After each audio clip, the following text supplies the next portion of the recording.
1994. We are March. We are the North Sea in Danish oil sector. It's a Sunday. It's a regular day. We need to have a test here to a re-injection on a well, high pressure test here. We will set up for that. I'm there on a team. My senior Joe, he is leading this instrument lead. We are setting up the equipment. We are around 10 a.m. Alpha platform and well number 8. We all knew there was a target we had to meet. We started with the morning briefing and permits and everything, and then start setting up very easy. And it was not seen as any complex because we had done pre-tests and everything on this, so it should actually just be a normal day and a routine job. We are starting the test. Pressure is applied. Pressure going up. The idea is that this should trip. It's the safety device for this gas re-injection well. Trip point is not achieved. Joe is taking us about 420 bars. As I recall, he was saying, it's not working. There's a few corrections trying to fix on the spot, but in the end, it's abandoned. The time is now around 12. 12 is a Sunday. We need to go to our lunch. All the senior staff and manager leave us, so it's only the two of us. While I'm approaching the area there, just going around one of the big columns there, bang, something happened. I'm lying on the grating. I'm looking actually on our host platform. On the grating there, my body is in an awkward position, and I can feel my hand is shaking in my glove. What is this? And I see that now, actually on my coveralls, I actually have a line here. There's pain, but I cannot really understand what it is. Then I'm looking at the other side. I see actually Joe lying on his back, and he's totally filled with hydraulic oil. I'm yelling to him because I could feel this start to fill up. I'm bleeding. So please find a rope, find something. So I fumble over to him, and he's already come up. We find a rope we have there, and we can see this is something had happened to our test equipment. And he's going to the phone booth there and call emergency number to the CCR and alert, of course, the emergency response team. Next thing I remember, I'm actually lying on a stretcher and holding my hand, and I can really feel the pain. It's my arm. I'm thinking, that's strange. It's not raining today. Why are droplets hitting my face? It's my colleagues. They're actually sweating. They have to go up to level 5 in the cellar deck, up the staircases. They're in a hurry. So it all started on a Sunday afternoon. I was with at my parents' house when Thor called me.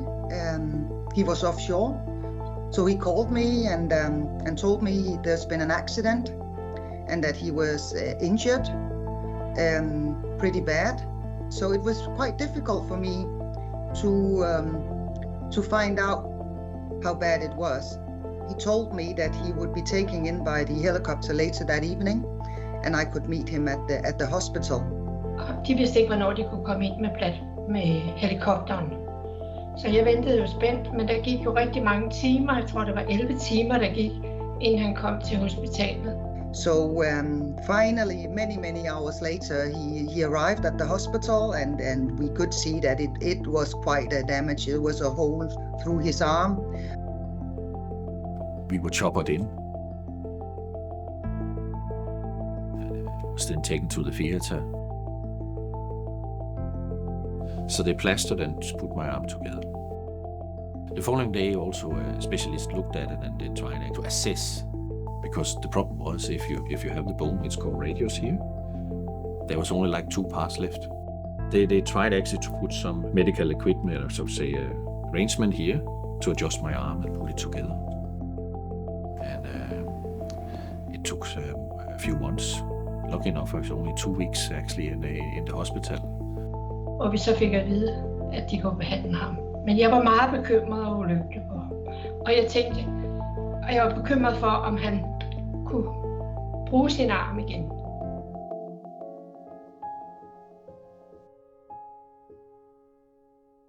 After these 2 weeks, when I off the should we say, medication, the heavy medication, painkillers and all that, I realized I couldn't walk. I checked my knee and found out that there was a surgery, keyhole surgery needed. and I was scheduled for that a month later. That was successful. Now really since the incident, 5 to 6 months have gone, and that should be celebrated. So me and my wife, we actually took a trip to our capital to enjoy ourselves, extended weekend, to treat ourselves.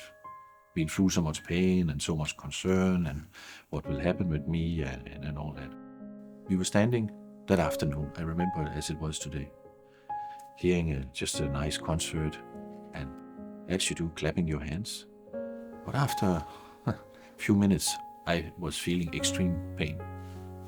My arm twisted. I actually turned to my wife and she could see I went pale, sweating, and I just put my arm back again. It was broken.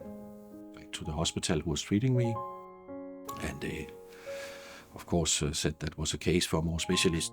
So the conclusion was another surgery there. So they actually opened again, took out the parts there that was not really grown properly together, cut them off. So we have fresh bones, as they said. And then they took from top of my hip, transplanted that up here in my arm.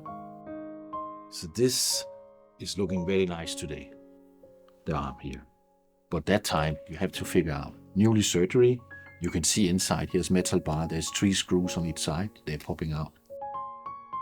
This is where actually it went through the projectile, the metal through my arm. Lucky enough, that was the last surgery of the arm. What I remember, it was a terrible time for us.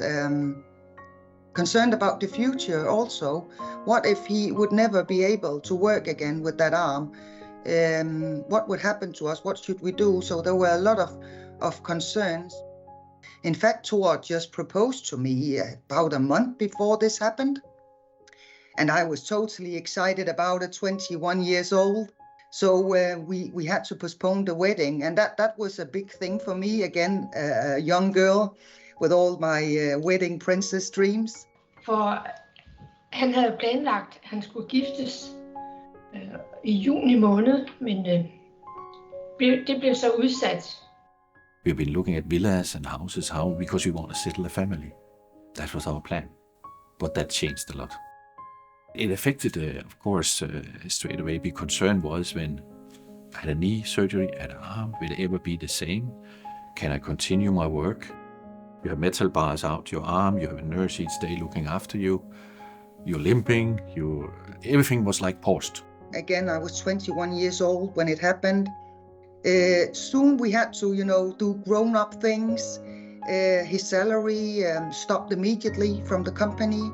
When they just stopped the payment, we were lost, and they were like, yeah, you can just contact the insurance company. So we did, and nothing happened. That was a big thing for us, that we didn't have any money in that period. It was terrible. Thor was injured and no money on the account, the wedding. It was a lot of things for a very young couple. I was also advised, because there was also a psychiatrist attached, said the best you can do is the nature. Start now, you can walk again.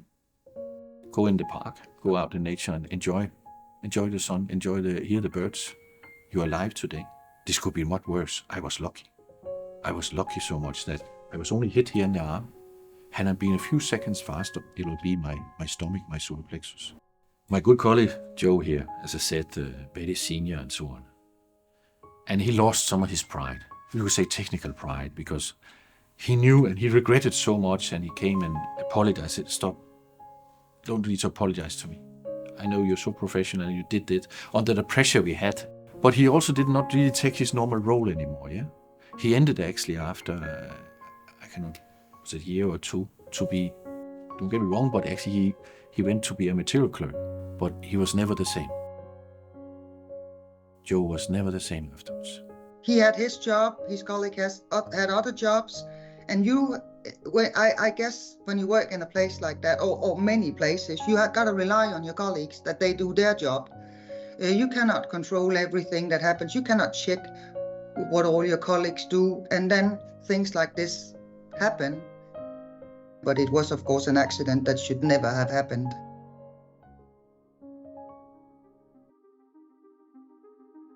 The hydraulic pump is a high-pressure device, had a reservoir of hydraulic oil. that also have a safety device. That's actually the filling point with a plastic, plug there. So it has two purposes, of course, for the filling, but also act as a safety valve. Meaning if the pressure is over the 20 bar the reservoir is designed for, it will pop. Replace that with a solid brass plug, a gasket. Because when the pump was on the side, this vent point will leak the hydraulic oil, meaning we have to refill again, and that's walking 3 or 5 levels up, and that's actually seen as extra work and hassle. So they modified the pump. Not only one pump, but actually more pump that we actually have in the instrument shop sitting on a shelf. Joe just selected one pump that morning and actually helped him carrying that pump. Later heard me and him, assisting him in the setting. This was one point, but another point was also actually, it was not enough to this to happen, was to the reservoir, we have a pressure on 240 bar, there is a block and bleed valve. We were setting it up, and I said I was at the wellhead panel, so I went to the other side and setting everything up at the panel for the test. Joe noticed that the T-bar handle sitting actually on this needle valve that has to isolate down to the reservoir. The handle was off. It was missing. And thinking of the job, and the pressure, and the time, and the schedule. So he took the decision to try to, with the tools he had at hand, to tighten this. But didn't stop the job, because if we have to stop, we have to go for either new T-bar handle or full new valve from the wellhead platform back to the hose platform, like 60 meters, several floors up, 5 floors up, get this, and also extend our permit. And our permit was now not testing, it was actually now maintenance and this. So that was actually a new permit, the time there and all that.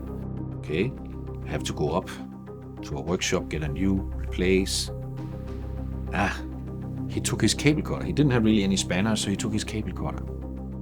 And tightness, as he was thinking, that's fairly tight.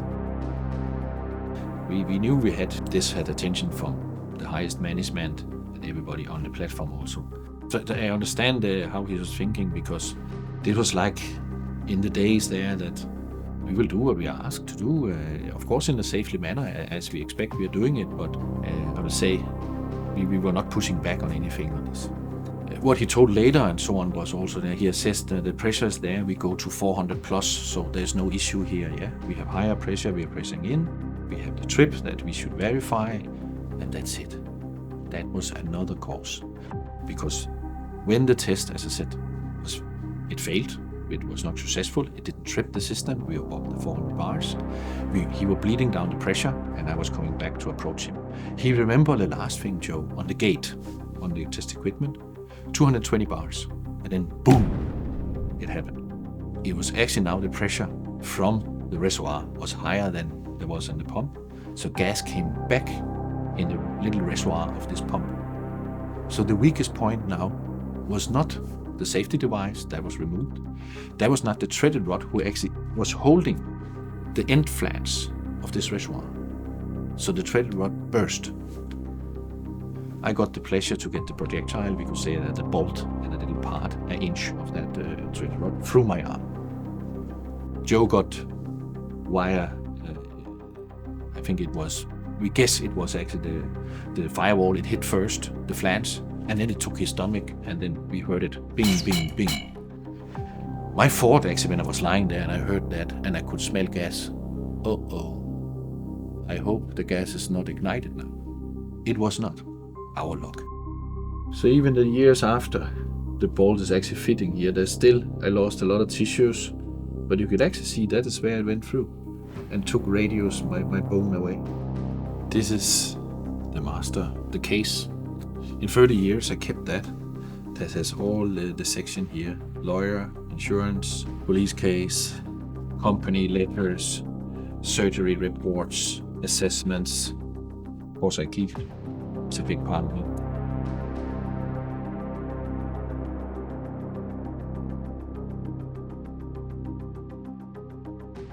"30 years after, I think about it.